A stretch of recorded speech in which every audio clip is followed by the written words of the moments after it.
Hello, this is Dr. Bob Evans, and welcome to our podcast, Parental Alienation from Couch to Courtroom and Beyond.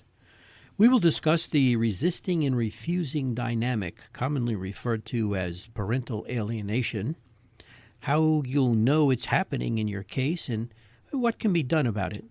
Parental alienation can cause stress and trauma in high-conflict cases. These podcasts focus on how attorneys and mental health professionals can support families and children.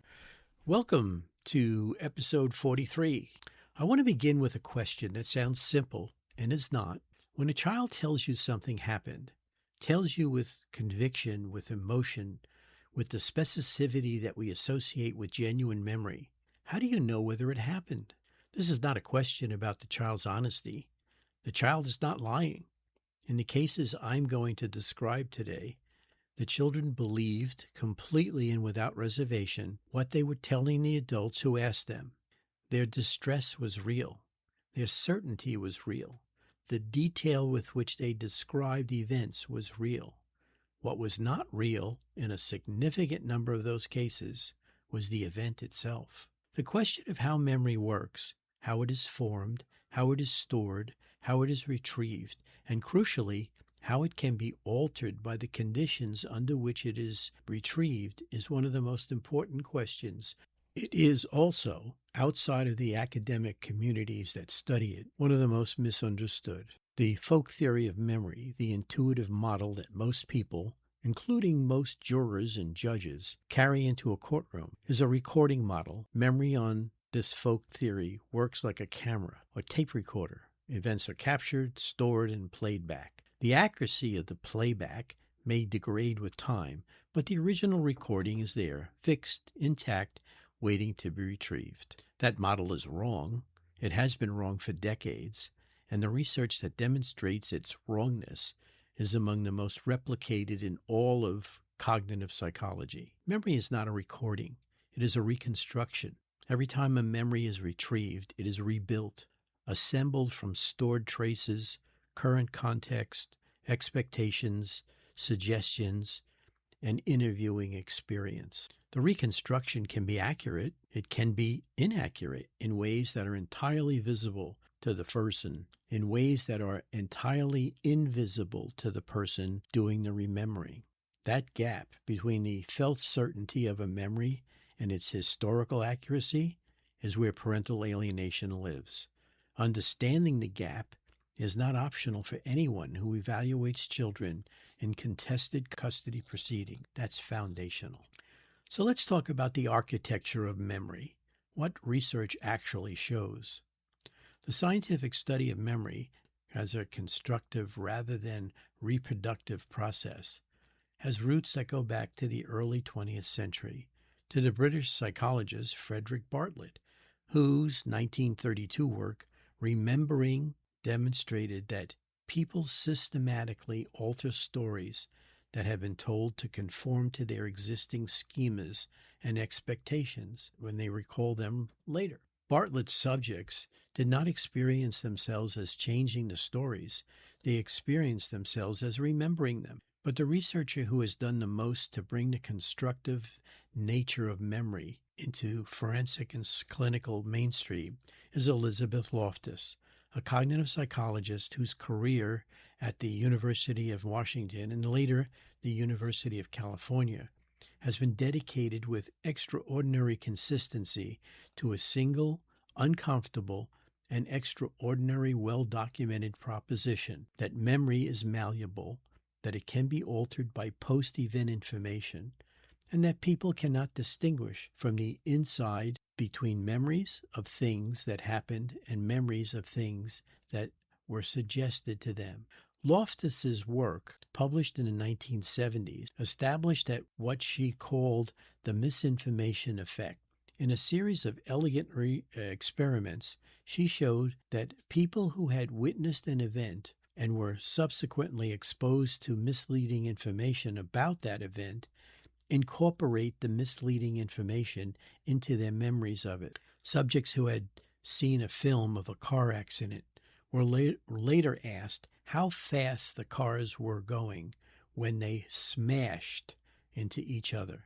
gave higher speed estimates than subjects who were asked the same question with the verb hit. Subjects who were told after viewing the scene that a yield sign had been a stop sign later remembered seeing a stop sign. These were not dramatic alterations. They were subtle shifts at the margins of a witnessed event, but they established a principle. Memory is permeable to suggestion. Most post-event information does not merely supplement memory, it can alter it. And the alteration is not experienced as an alteration. The subject does not feel that their memory has been changed. They feel that they are remembering what they saw. Loftus' subsequent work extended this research in a direction that is directly relevant to the alienation context, the implantation of entirely false memories. In her landmark Lost in the Mall study, published in 1995, she and her colleagues demonstrated that a significant portion of adult subjects, approximately 25%, could be induced to remember a childhood event that had never occurred, simply by being told in a credible context that it had occurred. The event used in the original study was being lost in a shopping mall as a child and being rescued by an elderly stranger.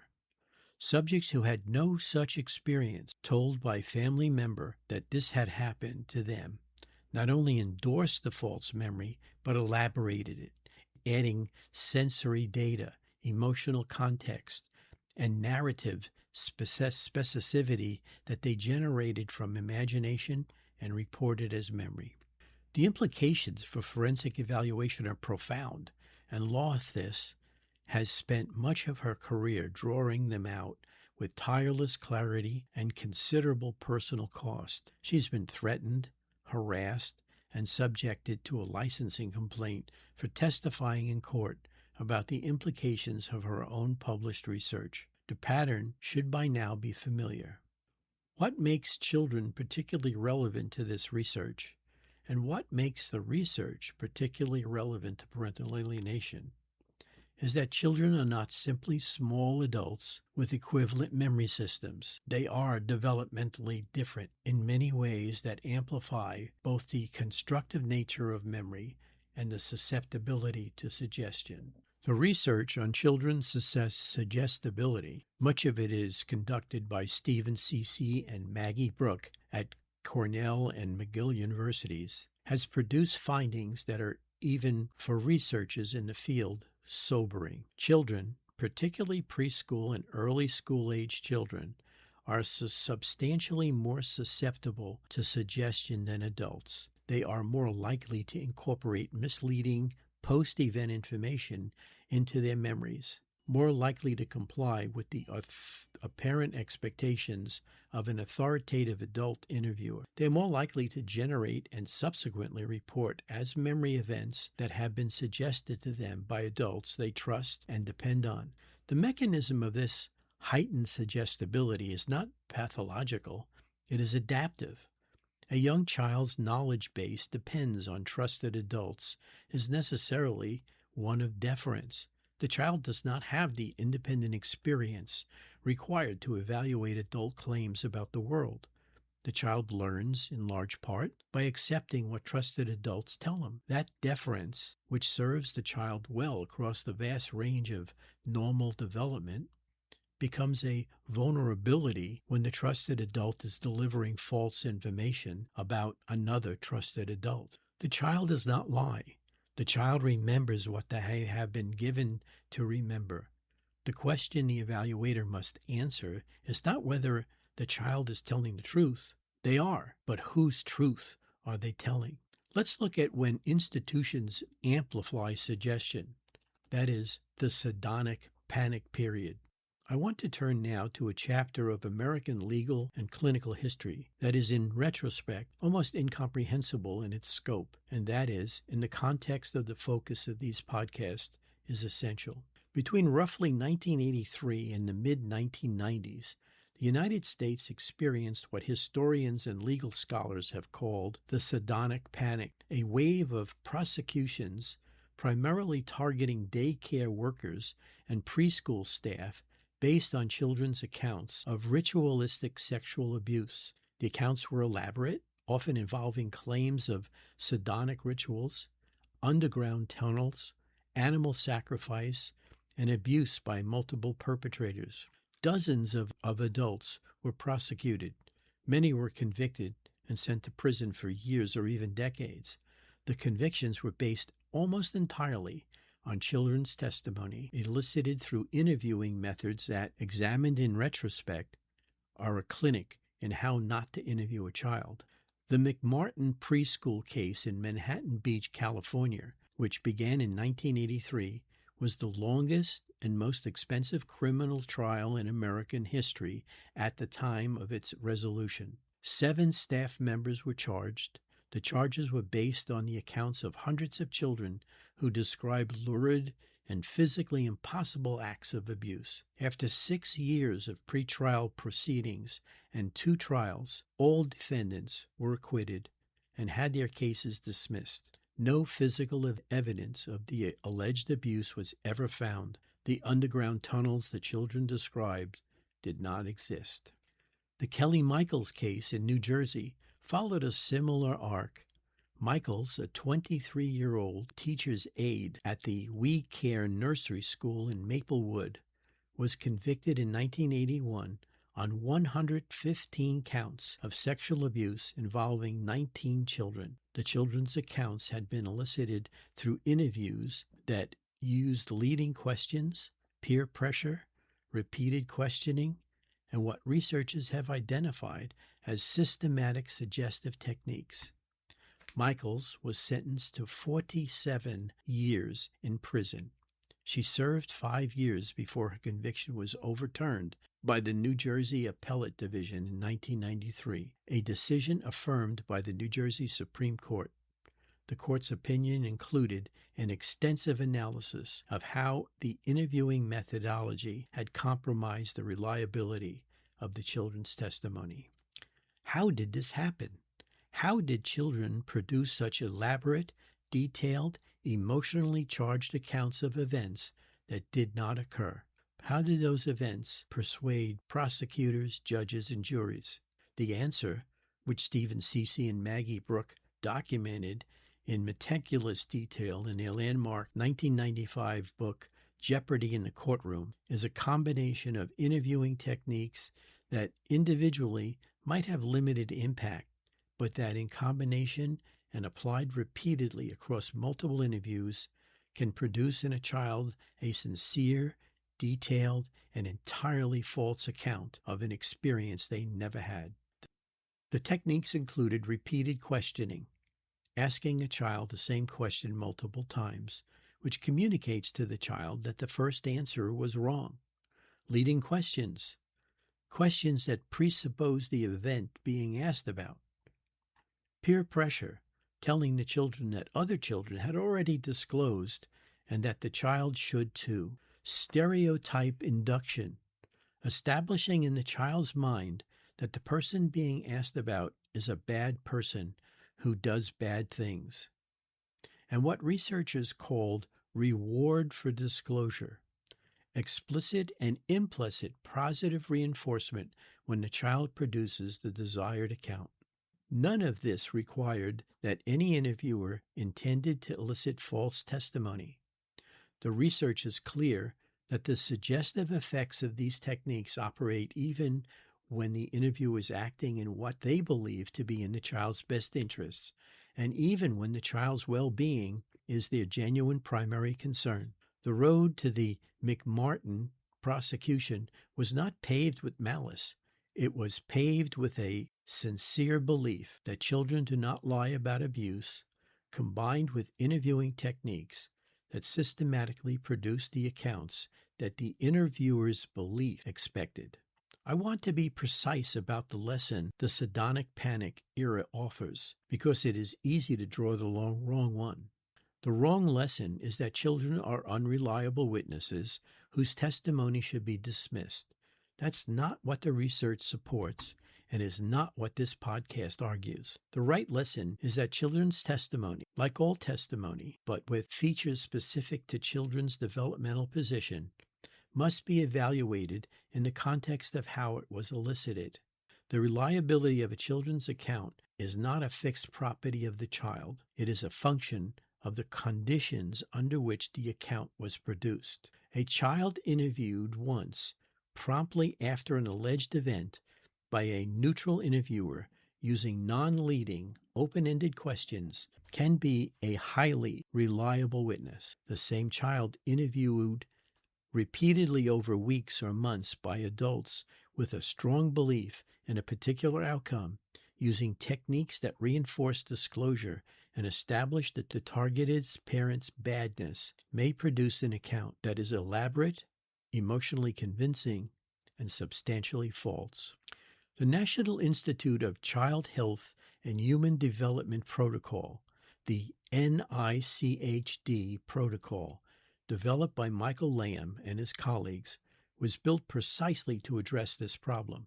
It is a structured forensic interview protocol designed to elicit children's accounts through open-ended prompts, to avoid leading questions, and to document the conditions of the interview in ways that allow subsequent evaluation of the account's reliability. Its effectiveness is well documented in the peer-reviewed literature. It is used in forensic settings, while growing is not universal. The reliability of a child's account is not a property of the child. It is a property of the conditions under which the account was produced. Evaluating those conditions is not optional. It is the work. Let's talk about the alienating parent and the architecture of induced belief. Everything I have described in the first two segments of this episode, the constructive nature of memory, the malleability of a child's account under adult suggestion, the specific techniques that produce false but sincerely held memories, maps directly and precisely onto the mechanisms of parental alienation. The alienating parent is, in the terms of the memory research, a highly potent suggestive adult. They have features that make their suggestive influence particularly difficult to resist and particularly difficult to detect. First, they are an attachment figure.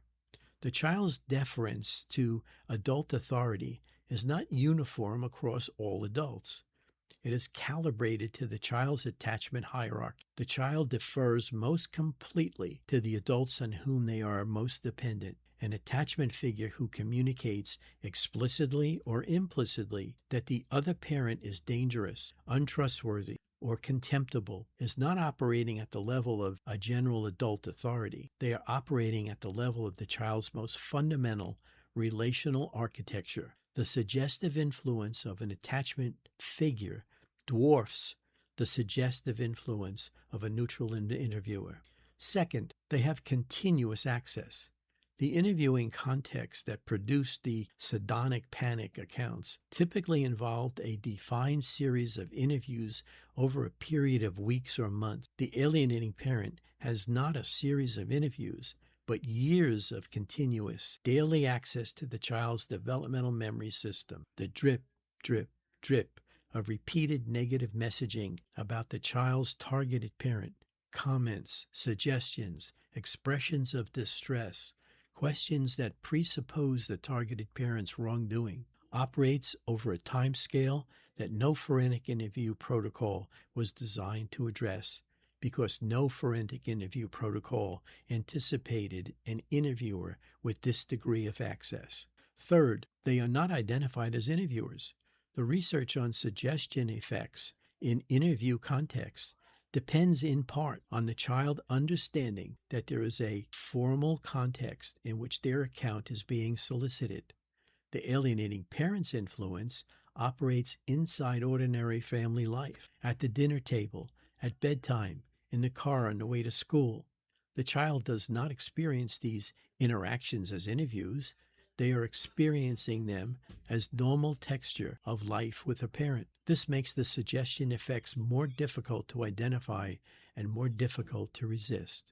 Fourth, the suggestions are emotionally reinforced In clinical terms, the alienating parent's negative communications about the targeted parent are paired repeatedly with expressions of distress, fear, or victimhood that activate the child's attachment protective responses. When a parent cries while describing what the other parent did, when a parent expresses fear about whether the child will be safe during a visit, when a parent's affect communicates to the child's that the parent's affect communicates that the child's loyalty is at stake, the child is not simply receiving information. The child is being emotionally recruited into a narrative.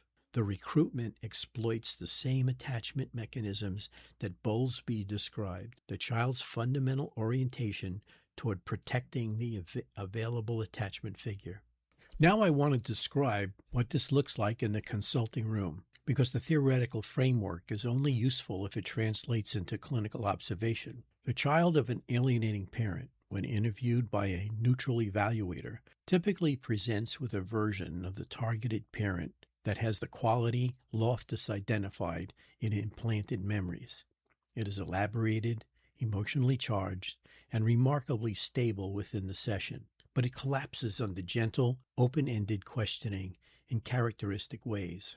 The evaluator asks, "Tell me about a specific time your father did something that scared you." And the child, instead of retrieving a specific episodic memory, a particular event with time, place, sensory detail, produces a general characterization. "He always does this. He's always like that. He's just a bad person." The episodic specificity that characterizes genuine memory is absent. What is present instead is a thematic certainty, the verdict without the evidence. Or the child produces a specific incident, but when questioned gently about its details, "Where were you when this happened? What were you wearing? What happened afterward?" The details shift and amplify in ways that are inconsistent with stable episodic memory. Or the specific incidences described map with notable precision onto the grievances the alienating parent has expressed in legal proceedings, in conversations with family members, in communications that the child should not have been party to, but was. Or, and this is among the most diagnostically significant patterns I encounter, the child's account of the targeted parent's wrongdoing is in adult language. The phrasing is the alienating parent's phrasing. The specific accusations are the alienating parent's specific accusations. The child's not lying. The child is retrieving, accurately and fluently, a memory that was instilled by someone else. The evaluator's question is never, "Is this child telling the truth?"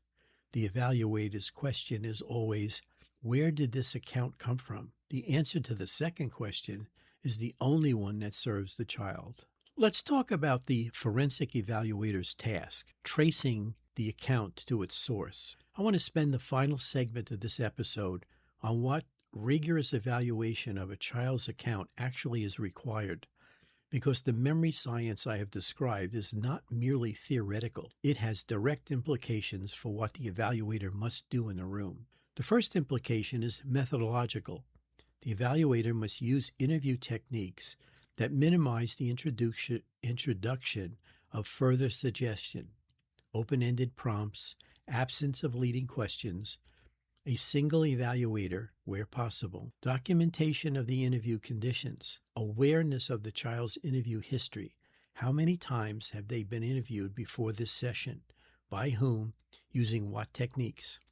The NICHD protocol involves the most empirically validated framework for this work, and evaluators who are not trained in it or who are conducting custody evaluation using methods developed for other purposes are not meeting the current standard of care.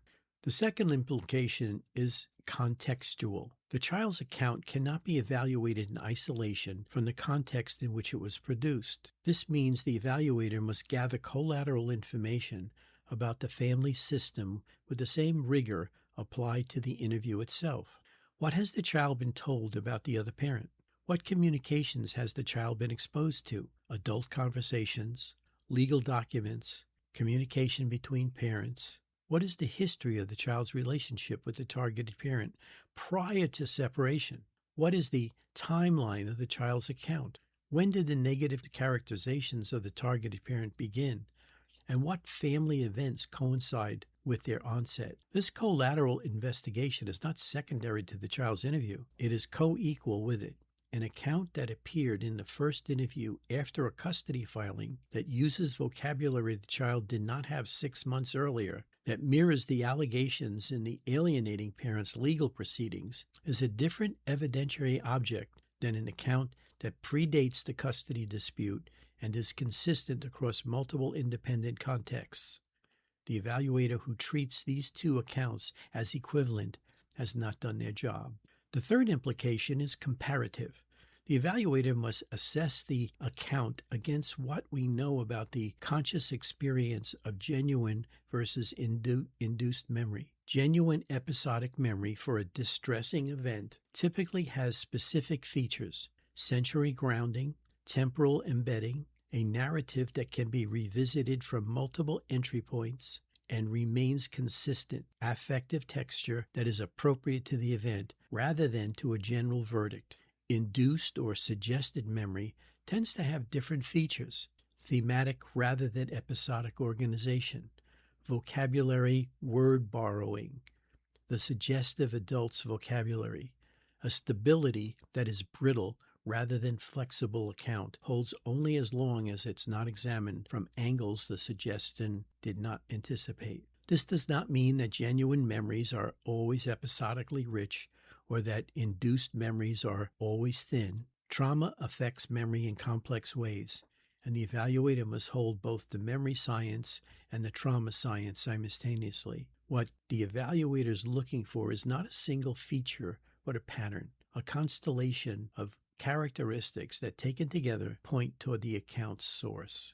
I want to name directly the resistance this framework sometimes encounters in clinical settings because it is real and it needs to be addressed. The resistance is this: the suggestion that a child's account of a parent's wrongdoing may be induced rather than retrieved feels to many clinicians and to many child protective advocates like a threat to the child. It feels like the opening move in a strategy to dismiss the child's suffering and return them to a dangerous environment. And because the Satanic Panic era produced the opposite era, the reflexive belief in children's accounts that sent innocent people to prison, there is now a professional and political reflex that functions as a corrective. Children's discourses are to be believed and supported and acted upon. I understand that reflex. I shared its underlying value. Children who have been abused must be believed and protected. But a reflex is not a methodology, and a reflex that prevents the evaluator from asking where an account came from does not protect children. It protects accounts. And in cases of parental alienation, it protects the person who produced the account, not the child who was used to deliver it. The child who has been genuinely abused by a parent is protected by rigorous evaluation because rigorous evaluation distinguishes genuine abuse from manufactured narrative and gives the court what it needs to act. Child who has been alienated from a fit parent is also protected by rigorous evaluation for the same reason. The tool that serves both parent and children is identical. The evaluator who refuses to use it, who treats the child's account as self-validating, is not protecting children. They are abdicating the evaluative responsibility that is the entire reason they are in a room. Believing children and evaluating children's accounts are not the same thing. The evaluator who conflates them is not serving the child. They are serving their own comfort and certainty. Well, let me close this episode by drawing the full arc of its argument. We began with the folk theory of memory, the recording model, and I told you it was wrong. Memory is constructive, not reproductive. Every retrieval is a reconstruction, and reconstructions are susceptible to the conditions under which they occur. Elizabeth Loftus and her colleagues spent decades documenting the specific mechanisms by which susceptibility operates: the misinformation effect, the implementation of entirely false memories, the inability of the remembering person to distinguish from the inside between what they experienced and what was suggested to them. The research is among the most replicated in cognitive psychology. Its implications for forensic evaluation are not optional, they are foundational. The Satanic Panic era showed us what happens when institutions amplify suggestions on a scale that individual interviewers could not achieve alone. Children who produced accounts of events that could not have happened with a conviction and emotional texture that persuaded prosecutors and juries because the account has been systematically constructed through interviewing techniques that the field did not yet understand were doing so. The innocent people went to jail. The accounts that sent them there were not lies. They were products of a suggestion machine that no one, including the children, recognized as such. The alienating parent is a suggestion machine operating at a level of the child's most fundamental relational architecture, with continuous access over years using the emotional leverage of attachment. The accounts the alienating child produces are not lies either. They are the products of a process that the child has no capacity to recognize or resist, because the process is embedded in the ordinary texture of life with a parent they love and depend on. The evaluator's task, the only task that serves the child, is to trace the account to its source, not to dismiss it, not to accept it uncritically, to evaluate it, to examine the conditions under which it was produced, to assess its phenomenological characteristics against what the memory science predicts for genuine versus induced accounts, and to report findings to the court with the precision and the intellectual honesty that the child's situation demands. That is what rigorous forensic evaluation looks like. And in a future episode, we will build the full evaluative framework in clinical and procedural detail. But first, we go to the evidence base. In the next episode, we examine the contemporary empirical literature on parental alienation, the prevalence research, the survivor research, the international recognition, and the peer-reviewed case for why parental alienation is not a theory in need of more study, but is a documented phenomenon in need of more investigation. Thank you for listening. Thank you so much for joining us today. For more information on this topic, please visit www.drbobevans.com or www.naopas.com. We offer classes for both legal and mental health professionals to help educate them on the signs and strategies of parental alienation and how to move forward for a healthier environment for the children of divorce. Please visit www.naopas.com and sign up for our courses and use coupon code PODCAST for a 50% discount.